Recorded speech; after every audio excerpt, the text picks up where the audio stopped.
Hello everyone! How are you? For today's video, kikain tayo ng atis or known as sugar hapon. Ayan guys. Actually guys, nahati ko na yan guys. May ano siya, may konting sira siya pero sa balat lang niya guys.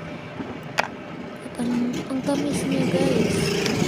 At ang laki pa ng laman niya. Actually guys, may tanong ko bakit pag tinanim natin ng maayos yung ano niya, buto niya, hindi talaga mag guys, hindi talaga siya mag-grow. Pero kung i-ano lang natin siya, scattered everywhere, char, talagang ano siya, mabubuhay talaga siya. Ayan guys, malapit ko na yung maubos guys. Ang tamis naman yan. Ayan.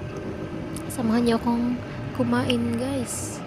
Pero malapit ko nang maubos. Ayan guys, malaki yung mga buto niya guys.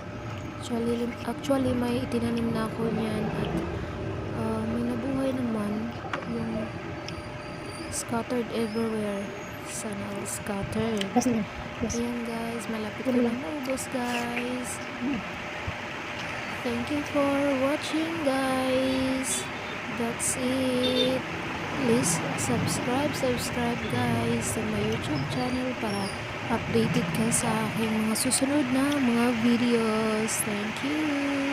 Bye. So guys, thank you for watching.